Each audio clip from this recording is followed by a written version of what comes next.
You're listening to That'll Preach. We have Paul back in the studio today, my co-host Dr. Paul Rizkala, the prestigious scholar, athlete, Renaissance man, visionary of our times, beatboxer, rapper, breakdancer, and sous chef. Paul, it's good to have you back here in town again. I feel like you visit every couple months, and then we get to crank out a bunch of episodes talking about whatever is on our minds. And it's a lot of fun. I'm glad you're here with us, Paul. It's good to be back. I always feel weird when you give me that lofty introduction. Like I feel I'm unworthy. You are. Thank you. But, that's why people tune in. Sometimes I'll have interviews with people who are really important, real scholars. And then on the off season, I go to the Walmart version, the off-brand scholar. The bottom of the draft which pick. Is you. Yeah, exactly. You're the bottom draft pick. No, but you are a scholar in your own respect. You are somebody who thinks a lot about issues, ethical issues, bioethics. That's what you're studying over there in Waco, the land of Waco, Texas, Baylor University. Shout out to the Bears, right? Sick 'em Bears. There you go. Oh, that's pretty violent. That's what we say. Well, we wanted to do this podcast because we had a bunch of things that in our personal conversations, some interesting conversations we've had between each other about some of the things that you're studying and thinking about. Mm-hmm. And the issue of frozen embryos, specifically as it relates to IVF, in vitro fertilization, and reproductive technologies, that whole controversial subject, controversial in Christian circles as well, is seemingly all over the news. Obviously, there was some laws passed, and it's raised the question about what's the moral permissibility of freezing embryos. Yeah. I almost said envios. Embryos during the process of IVF, or rather as a result of IVF. Yeah. Freezing fertilized eggs. And so if you're a Christian with a Christian worldview, you view life begins at conception. So fertilized egg as a human being. I think that's should be uncontroversial among Christians. But let's just start there. So you don't want to eliminate eggs that are the product of IVF. You don't want to kill human life. That would be inconsistent. But the issue of freezing them, a little more dicey, a little more controversial. Yeah. And just fill us in on why this is now public news, why this is something that is taking up the airwaves, so to speak, or the Instagram waves, talking about IVF and specifically the issue of freezing eggs or freezing fertilized eggs. Embryos, yeah. I can't speak to the Instagram social media stuff, probably not dominating people's Insta feeds, but Alabama recently changed its designation for frozen embryos from property to persons. So previously, if you had frozen embryos, they were considered your property. They'd be stored in cryogenic tanks and clinics. And if something were to happen to one of them, it would be like some of your property was destroyed. And so you'd be compensated for loss of property. You'd have to take out insurance for property. But now that an Alabama court has decided, well, actually, these are persons, and they cited actually scripture and Christian ethical teaching that every human is made in the image of God from natural conception to natural death, then that means these embryos have a human dignity. And so we should respect the embryos as such. And so it leaves us in a bit of a problem, not just in Alabama, but how do we think about frozen embryos more generally? And so for those who are unfamiliar, the process of in vitro fertilization uses gametes from both male and female and creates embryos outside of the uterus. Oftentimes what happens is couples who are seeking to, they've got infertility issues, they're trying to have a baby or trying to have a kid, they will create the embryos outside of the womb and then try to successfully re-implant. But what happens is either by choice or by necessity, there are extra embryos. And so the question is, what do you do with these embryos? And some people opt for just destroying them, just getting rid of them. A lot of people will save them and freeze them. And so there's about 1.5 million frozen embryos just in the US today, not to mention the millions more frozen embryos across the world. And so there's an interesting question now. What's the status of these embryos? And if you're a Christian, you have to, well, okay, we've got the image of God from natural conception to natural death. What is the best way to respect human life? So I guess there's a couple of ethical questions that arise. Once you have these frozen embryos, what should you do with them? What should we do to respect their dignity? But also, should we freeze embryos in the first place is a question that we can ask. And what respects human dignity? And so, yeah, those two distinct questions. And if you're a Christian, you should have, there's a stake. The stakes are huge for this debate because we're not just dealing with clumps of cells, we're dealing with the image of God. So this could be obviously a sensitive issue, but just because it's sensitive doesn't mean we should not talk about it. Right. And this is something that's, again, in the current cultural discourse, people are now talking about this, and I think the church should be able to think through this and the implications of it. And I think it's hard not to have an emotional tie to the conversation because you're dealing with things like infertility, you're dealing things with, giving birth and life and procreation and sex and all these types of things. But we do have to be able to think clearly about it and think with, hopefully the scriptures and divine revelation as our guide and our understanding of how all this works. And but specifically, that's true. We have to establish if we're going to say that fertilized egg is a human being, the embryo is a human being, then there's implications with that we cannot avoid. Right.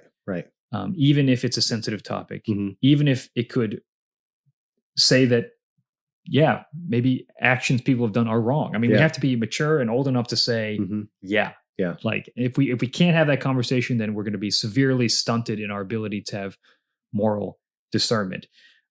Now, what's interesting though is, so Roman Catholics have had a tradition of saying, contraception is impermissible, IVF is impermissible, that you don't want to separate the act of sex from the end of procreation. Right.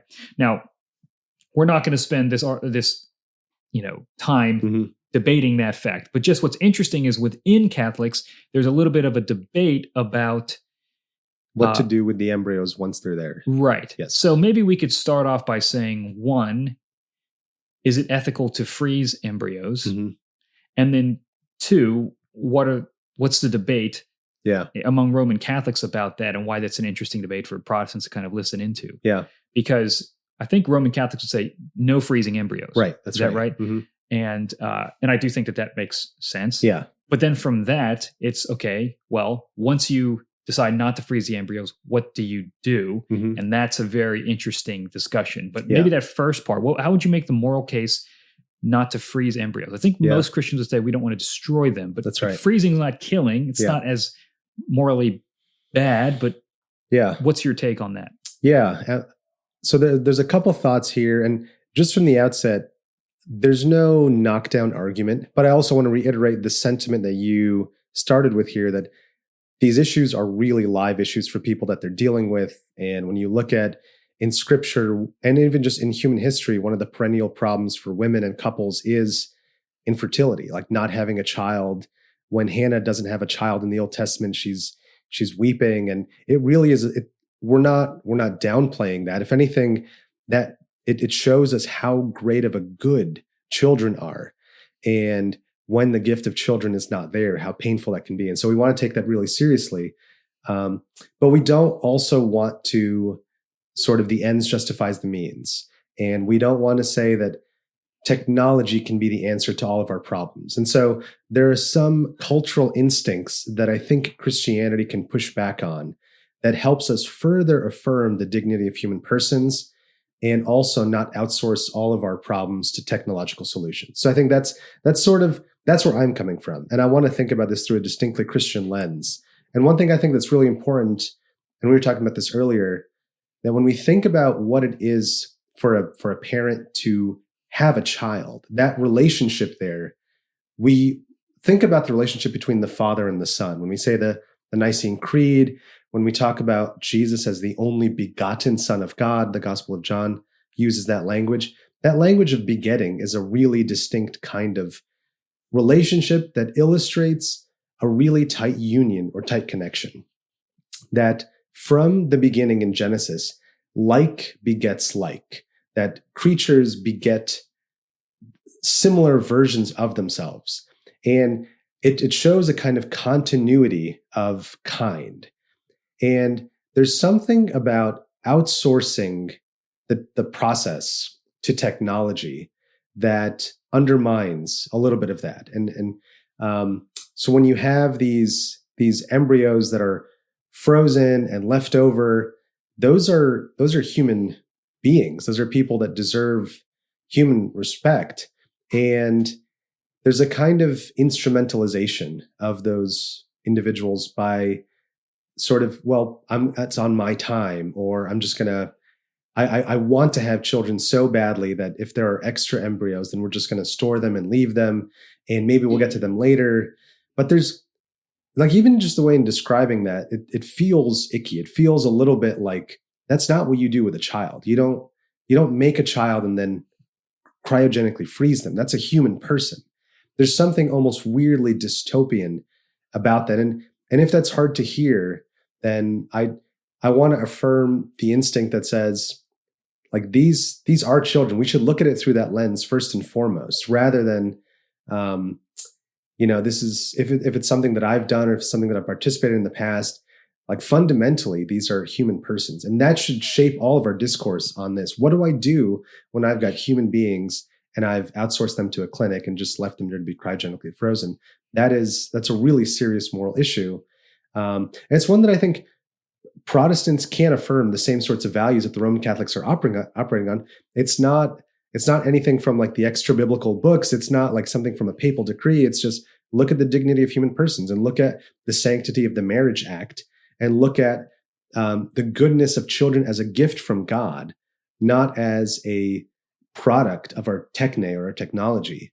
So all those sorts of issues, I think they get at, we don't want to outsource the natural process of having kids and begetting kids to a technological mechanism. But even if that's the case, having leftovers and sort of treating these extra humans as leftovers, or they're at my disposal. I have a kind of, like, well, I get to decide what to do with them on my timing, on my convenience. It reifies all of these cultural instincts about, it's all about me and it's myself and it's my timing and it's my, but what if it's not about you? What if children really are a gift from God, and every embryo is a human being worthy of respect because they're bearers of the image of God? And so the question is that a way to respect the image of God by cryogenically freezing a human being? That's a good distinction, because, again, this is not even getting into the ethics of whether the process of IVF is permissible. I think that's an important conversation to be had. But specifically, let's just even say, we'll put that aside. Yeah. Let's say it can be permissible. Even then, we still have to deal with, okay, we know for a fact we don't want to destroy embryos. Right. But then the freezing of them, what you're saying is, what ethic is that revealing? That we get to choose when this child comes. Even if you plan for a child, it's still up to the providence of God whether that actually happens. How much can you really plan? But for this, you can actually dictate the timing of everything. Yeah. Now, it doesn't mean that everything's going to be successful. Right. But there is a sense in which, are we adopting a mindset in which this is about convenience? So, I mean, I guess you could say, would you freeze a human being? Yeah. I mean, like, if you decided that you have a newborn and you're like, well, time's really busy, I'm going to freeze them and then wait till I have a little more money or a little more time, and then I'll unfreeze them and start raising them. Yeah. Is that an accurate analogy? Something depersonalizing about that. Yeah. Where you're making it about your convenience again. Right. And it's contributing to a greater culture that's already suffering from, like, death by convenience, that everything is at our fingertips. And this is yet one, like, the greatest human good, arguably, that is marriage and procreation and child rearing. These are some of the greatest goals that God has called us to, that even those we've sort of subjected to convenience constraints. and we're willing to perhaps put human dignity at risk in this freezing, in these clinics, that it almost feels dystopian. Like, imagine walking into a clinic and just thinking there are thousands of frozen tiny human beings in this clinic. Like, it's almost like a scene out of the Matrix or like a post-apocalyptic world. There's something that seems contrary to God's good design about that. And is that really respecting these people? Well, the difficulty is sometimes it doesn't seem that way. Yeah. I think that the difficult thing here is that just because it doesn't feel like something wrong is happening doesn't mean something wrong isn't happening. I do think, and I think I've said this before, that when it comes to embryos, when it comes to abortion and all these things in our society, the dirty secret is we don't feel like intuitively these are human beings. We feel like they're a clump of cells, right? And I think that's until we see an image of or we hear the heartbeat, or we see it, like we're visual creatures, we're auditory, like we need to sense it, and then we start going, oh my gosh, that's a human being, right? And I think it's difficult because these embryos, it's kind of like you can feel the eye roll. Come on. It's not the same thing as a 3-year-old. But it's like, but logically, and that's what matters. If it is, it doesn't, even if it's sensitive, even if it doesn't feel like it, we have to be able to just deal with the reality and the facts and recognize that our intuitions are going to deceive us in this area. And so you have to stick with principle over even just your intuition. But I do think there probably is, if you frame it that way, which is true, there's a bunch of frozen human beings waiting for their parents to decide when they can come into the world or whether they can fully develop, because they're in the world. Right. They're just, their development is halted. They have a halted development. Just because it's uncomfortable, just because it feels not intuitive, perhaps, doesn't mean that we the conclusions are the conclusions, whether you like them or not, whether they're comfortable or not, whether it makes you uneasy or not. And but we have to be able to have these conversations. And so talk about this. So then you're saying we wouldn't, if we knew that they were human beings, and they are, it would be unethical to stunt their development for the sake of convenience. And you could even say, if you get triplets, that could be harmful for the mother to give birth them all at once, which then is like, okay, but then should you risk that? Should you do, that's an uncomfortable conversation. And you certainly don't want to put what would you say to somebody if it's like, okay, well, we have 3 fertilized eggs. If we have them all, it's going to put my wife at risk at dying in childbirth, giving birth to triplets. How do you handle that? I mean, I think it pushes back against the whole process to begin with. And it's my view personally that I think that the outsourcing of procreation to technological means it's not the right way to think about procreation. And so if the idea of frozen embryos makes you uncomfortable like it should, I think that also puts pressure on the whole industry of IVF. Now, it is possible to make a distinction between the two and say, well, I think IVF is okay, but I'm just not going to freeze the embryos because I'm convinced by the arguments. I think it's disrespecting the persons. But we really want to have a child that's biologically related and genetically related. I think that's a consistent position to take, but I do think that the uncomfortability with frozen embryos puts pressure on the whole enterprise that is technologically producing kids. And I think it's important, if you think through IVF, you're going to have to think through all of the consequences or what's going to happen out of it. And I think it's morally informative to say, even though it's permissible, let's say it's permissible to do IVF, here are things to consider. You can't kill the embryos. Okay. And also you can't freeze them. And so, okay, with that in mind, what do you think now?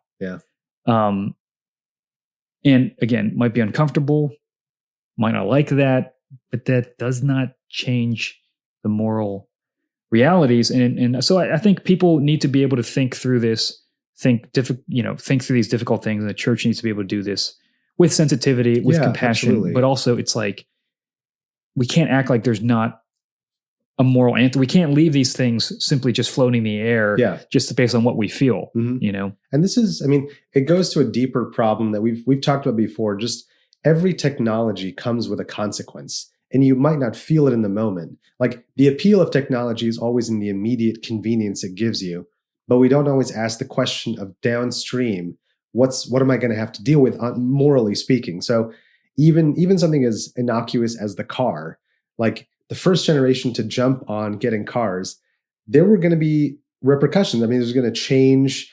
It might make infidelity easier. It might make your communities fractured. It might make it, you're more likely to commute further for work. And so it destroys family. Like all those things are always downstream from technology. And one of the lessons here that I think we're just learning over and over and over again is that let's not be quick to jump on the technology. Like let's stop and think and reflect a little bit. Let's be reflective people who are bringing the Christian worldview to bear on technology instead of rushing headfirst into it. And then 10 or 20 years down the line going, oh, shoot, we've got millions of frozen embryos. How did we get here? What do we do with this? That's the instinct that I think we should try to push. Well, you're not saying we shouldn't have cars. No. But I'm just saying, let's be reflective before we jump headlong. Sure. At least be, go into it clear-eyed and know the cost, count the cost. Is it worth adopting this technology? Instead of realizing on the back end, actually, oh, shoot, I've got these frozen embryos now. What do I do? Because we weren't being reflective in the process to begin with. And this isn't to be judgmental or to cast aspersions on people's characters, but these are important issues that I do think if we really want to live with a Christian worldview, then that means it's going to permeate everything, every facet of our lives. And we want to glorify God, even if it means recognizing that, perhaps we were unwise in some of our decisions or how we thought about certain things. And being willing to say that, cultivating tendency or normalizing being okay with, saying I was wrong about this, or maybe we should rethink this so we don't make the same errors going forward. That's those sorts of conversations that I think the church needs to be doing better. The Roman Catholics do that, they've got their whole teams of ethicists and theologians, and they're writing documents, and some are good, some are bad, like I think we're going to talk about. But at least having that culture where, we're reflecting on technology and we're not sort of just leaving it up to individual private judgment, that maybe there is a way that God actually wants to live our lives. And so let's discover that communally and not just leave it to individual private judgment. Well, let's talk about the Catholic discourse. Yeah. So you talk about there are some discussions. Once you establish we shouldn't freeze embryos, there's a debate about what you do with those embryos after they're unfrozen. Yeah. So what's the debate?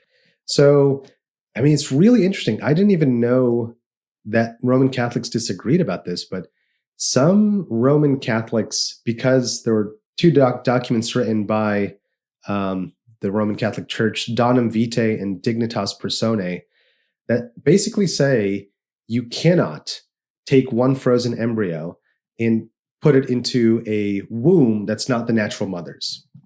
It is just, you can never do that. So frozen embryo adoption is impermissible, even if it means rescuing that frozen embryo from a cryogenic chamber. You just can't do that because it is a violation of the woman's womb. It's a violation. It's not the natural home of that embryo, because that embryo is somebody else's genetic material, was conceived outside the womb.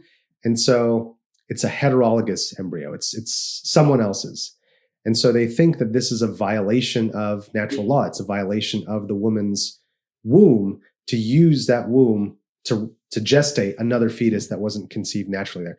And that, I think it's insane. I feel like I'm trying to be charitable, but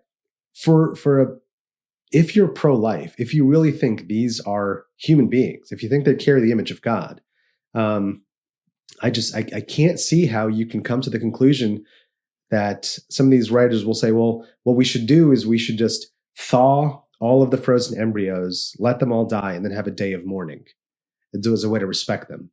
Now, I respect the consistency of that, but is that really the best thing to do? Is that consistent, though? Well, they want to say that, okay, it's because they're not conceived naturally. They're like sort of these products of technology, that therefore we shouldn't implant them back in the womb. It's a violation of the reproductive faculty, the generative faculty, the gestative faculty. And so there's a kind of like unnaturalness to that. And so we shouldn't reimplant. But I think that's not the way to respect these. And think of it as a rescue case, right? So we adopt kids all the time. We think that that's noble and heroic and a great thing to do. this is another case of adoption. It's a rescue case. Like these are less developed humans that need a womb to be their natural home for a few months so that they can be viable outside the womb. Like that's what they need. And if people who are infertile want to take those frozen embryos because they want kids, right? They want to adopt their own embryos. Any embryos. I think that should be permissible. Like I think that's fine. That anyone can take anyone else's embryos. Like let's say that like basically surrogacy.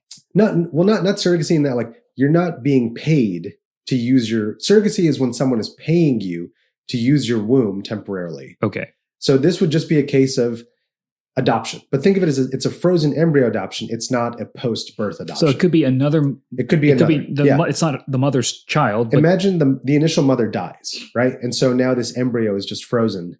And there's another infertile couple that goes along and says, we'll adopt that frozen embryo. We can't conceive naturally. Right. Let's adopt the frozen, let's implant and then gestate and then we'll have our own. These Roman Catholic bioethicists say, no, that is a violation of natural law. And I think that's inconsistent with the pro-life ethic. And I think it elevates a kind of, they're so confident in the application of this natural law principle that they're willing to risk the lives of 1.5 million. What is the natural law principle? That it's impermissible to use your womb to gestate someone else's fetus. But you can't, so they would be fine if it was your own embryo? Yes, some will say yes. Yeah, but there's even debate about that. Okay, so it's not about whether the mother can be like, okay, I realize I shouldn't have frozen this embryo. I'm going to now immediately implant it. It's my own child. They would not debate that. They say that's fine. Some of them would, but there's more consensus that that's permissible. What more people think is impermissible is what's called heterologous embryo transfer, which is someone else's embryo. So if there was a bunch of people... You cannot adopt an embryo. Okay, so if there's a bunch of people going, there's all these frozen embryos, I don't think that's right. The mom does not want to have them. I will have them as an adoption. Yeah. I will give birth to them. Right. These two Catholic documents say no. Because it's wrong to place a foreign embryo into another. Yes. Interesting. Yeah. And the only issue with surrogacy is the exchange of money. Yeah, that it's exploitative. So right. And she's not going to raise the child. That's right. Okay. Yeah. So a lot of Christian bioethicists liken surrogacy to prostitution. They're not the same thing, obviously, but it's paying someone for their body rather than for a skill or a service. So it's not like an employee relationship. You're literally just paying somebody for the use of their body for a certain amount of time. And a lot of Christian bioethicists think it's exploitative and it's not respecting the dignity of the human person to pay them for their body, to use them as an instrument in this sort of way, even if it's financially compensated. And then there's worries of, okay, well, who are the women who are going to be jumping to the front of the line for these surrogacy things? It's poor women who need the money, women who, so it is exploitative in that way as well, too. It's like, you can think of all these power imbalances and rich people who want to have kids, but I don't want to go through 9 months of morning sickness and all this. So I'll just hire this poor woman and give her my fetus and have her. And so it creates all these sorts of issues that, again, come back to this. It's not always about your convenience. It's not always about you. And our instinct to outsource when it's difficult is more a reflection of our desire for convenience than it is, meeting or fulfilling the healthy desires that God has put in us. Okay, but to the person who's more hardcore than you, of saying, because it's wrong to place someone else's fetus, or rather embryo, for an embryo, mm-hmm. because that's wrong, it's better to just let the embryos die. Yeah. Mm-hmm. And you're saying that's insane because what are they missing in their argument? They're not fully grasping that these are human beings. Well, they do. They say that's why they mourn over savable. Like they're easily savable. Right. And there are lots of infertile couples that can't conceive naturally. And if you're going to allow adoption, right, you might worry that this position actually condemns adoption too. Like this is a case of a foreign child coming into a home that's not their natural home. But we think that's beautiful. We think that that's our relationship to God. Yeah. God adopts us into the divine family. We are now heirs with Christ when we weren't initially. So that picture, if you think adoption is okay, it doesn't automatically mean that frozen embryo adoption is okay, but there's a kind of like parallel there. And I worry that if you make too much of, well, it's not the natural home of this embryo, it's not the natural home. Well, the child who's adopted after birth, that's not their natural home either. So how would they respond to that? It seems pretty reasonable. Well, ultimately, they think it falls back on these natural law principles. And I think there is, I'm trying to be as charitable as I can, but I do think this argument is insane. But they'll say that it offends the institution of marriage. It offends the act of procreation. It offends the woman's womb or the woman's generative faculties. But I don't see that that's the case. Those are, what constitutes a perversion or what constitutes a violation or all these sorts of things.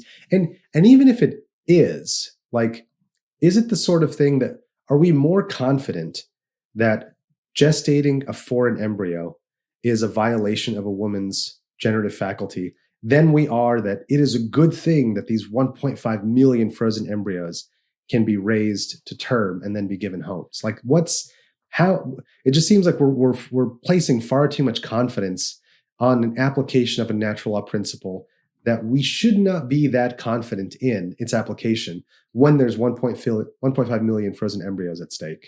So Dignitas Personae, I think that's how you say it. The origin of human life has authentic context in marriage and in the family, where it is generated through an act which expresses a reciprocal love between a man and a woman. Procreation, which is truly responsible vis-a-vis the child to be born, must be the fruit of marriage. Mm-hmm. So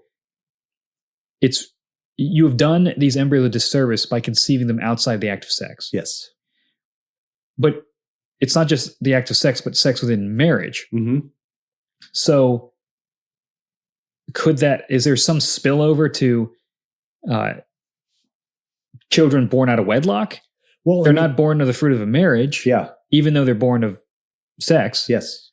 Is there some kind of, does this affect that as well? That is not ideal. And if you think, what's the ideal? It's that a married couple, through procreation, that act of sexual expression, a child is begotten. That is the natural ideal process.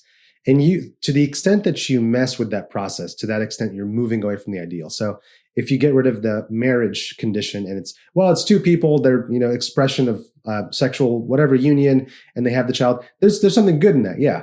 But it's not ideal because it's missing the marriage component. And then they'll say, okay, well, you've got two married people, but it's not through the sexual act. It's through a technological process. That's a child that's valuable and has the image of God and all that stuff. But again, there's something non-ideal.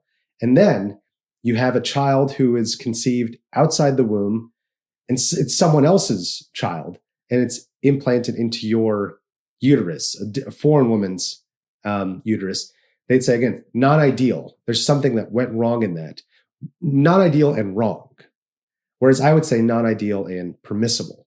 If you're doing it because you are saving the child. But you don't think IVF is permissible. I don't. Yeah, I don't. So you have those three categories. One, you have unmarried couple, mm-hmm. sex, child. Yeah.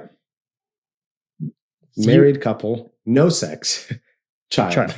And then you have married couple, no sex, someone else's child in your womb. Okay. Now, 3, permissible. Yes. But not ideal. Yeah. 2, impermissible, not ideal. Mm-hmm. 1, not ideal, but permissible. Well, we're not going to you don't, because I'm wondering you don't kill the child, but it's impermissible. Right. So you should not do it. You've committed a sin in having sex outside of marriage. That's the sin. Right. Okay. So but you don't. It doesn't affect the status of the child as having the image of God. Sure, of course. Like that. So okay, so it would be the issue in category 1, unmarried, natural sex, child, is that they did the right act in the wrong context. Sure. And then the second one would be they had the right context with the wrong act. Sure. Yeah. Okay. Yeah. And the third one's a little bit of a different. It's a different beast altogether. Okay, but, I see. You've got someone else's frozen embryo, and you're trying to adopt that. And some Roman Catholic bioethicists say no, but a lot of them do agree with me. They think that actually yes. So there is debate within Roman Catholic circles about this, and the questions they will ask are: these two documents, are they actually binding? What level of authority do they have? Or also, are we interpreting them correctly? So some people actually disagree about the interpretation of these two documents and say they're only extending to IVF. They don't actually talk about frozen embryos. I don't know, like that's really in the weeds of this Catholic theology. But the point I want to make is I think it is permissible and healthy to rescue a foreign frozen embryo into a womb, especially when you think about like infertility and you think about people who want to adopt. And you think about, again, going back to what we said at the start of the episode, all of these embryos are human beings made in the image of God. So you have to ask the question, how do we respect them? We either leave them there forever and we just like use millions and millions of dollars of resources, and eventually it's going to run out and they will thaw. They will thaw out eventually. Or do we intentionally thaw them out, let them die and have a day of mourning? Or do we allow for frozen embryo adoption? Now, for the frozen embryo adoption, it would be via in vitro fertilization, or not fertilization, but they're already fertilized. They're there. Like the embryos are there. They're frozen. You just implant. And that act is not wrong. If you're one of these Roman Catholic bioethicists, you say, you say that act is wrong because that child is not your naturally conceived child. Gotcha. Yeah. So it wouldn't be like saying the method of IVF is okay if you're trying to save a life. No. This is once. So assume IVF is illegal. No one's doing it, but we still have all these frozen embryos. The question is it permissible?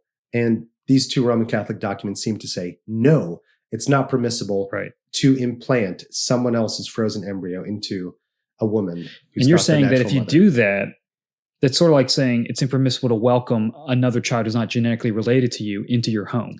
Yeah, I think there's a structural similarity there. And if your point really is, well, it's unnatural to take this foreign embryo and gestate and raise it, then what's stopping the move from, this child who's already outside the womb and they're living in an orphanage, right? Forget like a cryogenic clinic. They're living in an orphanage in horrible conditions.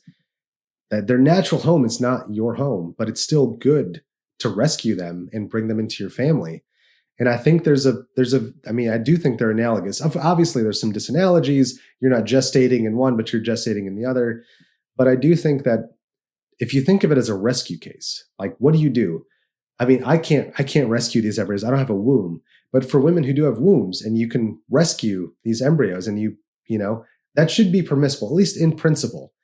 What I want to push back on is this Roman Catholic line of argument that says it is in principle impermissible. You just can never do it. And that seems wrong. It seems like another reason to not be Roman Catholic. Well, this is great because the touchier subjects, and especially when you're dealing with something so personal and fraught with sensitivities and all these kinds of things, that's actually the point in which you need the most clarity. Absolutely. Those are actually points where you need the most instruction and thoughtfulness about it.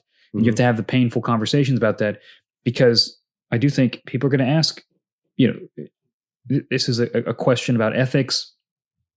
It's a question about the Christian faith. What does God think about this? Yeah. I mean, like, that matters. And if we can't have conversations to think hard about this, it is on the church, I think, to give instruction about this to its people. And if we haven't thought it through yet, well, we need to start doing that and be consistent with our answers and have this discussion. Not that it's an easy conversation, not there isn't nuance, not that you can't disagree on these things, but we can't just act like everyone just do what they want. We have to really think about this, and people are going to suffer, and the church will suffer if we don't take that seriously. So I like when you said it's about figuring out what God thinks. It's not just when you tell people this is ethical and unethical, that sounds kind of abstract and sterile and just, well, who cares? Like, what happens? Like, it's just, this is what an ethics textbook says, but that's not what we're asking. We're asking what is actually good for us as human beings, and what's part of God's good design for us? What does God think we should do? Because he's the one who created us with our bodies. And so he knows what it means to thrive and flourish and what it is to live languishing and poorly as a human being. And we want to discover how to live well. And this is just another question that we have to answer to, point us, is doing this enabling us to live well? Is it in accordance with God's good design for our bodies, or is it not? Fascinating discussion. We will have to think more about it, but it does raise a lot of questions. I mean, we can't say, well, the Bible doesn't know about reproductive technology. So it doesn't speak on it. It's like, well, but that's, a lot of people use that for abortion. Oh, that's true. Yeah. Yeah. Bible never talks about abortion. So therefore, you just go ahead and have an abortion. Right. But there are there's like the Westminster Confession, good and necessary consequence. Mm-hmm. That we take the principles and we have to work them out with wisdom and thoughtfulness. Yeah. And it honestly, we can't just punt and say, well, there's no verse about, freezing embryos. And it's like that, that we're trying to cut corners there. We're avoiding a conversation. Right. And we can't do that. And so again, hopefully that's what I hope with this podcast. We have this conversational style so that we can have people listen in on things we're talking about as we're wrestling through it, as we're talking through it, as we're sharpening our thinking. But hopefully this can be a surrogate conversation for you. The conversation can happen through us so you can think through it and hopefully it can help you wrestle through these issues on your own, or you and your church and all these types of things. But definitely need to keep thinking through it, and maybe we'll do some more podcast episodes about this. We can get even more controversial. Sure, let's do it. Look, all the grace in the world, just as loaded this conversation is, if we can just try to remove ourselves from the emotional context of it and just think through it logically, I think that can help bring some clarity to these issues. Yeah, while also understanding the immense sensitivity and the tenderness that needs to accompany it. But great conversation, Paul. Yeah, this was fantastic. If you guys appreciated this episode, make sure you support us on Patreon just for $2 a month. That's it. That's all we're asking. Go to our Patreon. It'll be in the show notes. You can also follow us on Instagram, and we have a YouTube channel, That'll Preach Podcast. Make sure you share this podcast with your friends. We'd love to hear a good review from you guys. If you want to leave a good review, that helps us out a ton. But thank you guys for listening. Please spread the word. Appreciate you guys, and we'll catch you next week.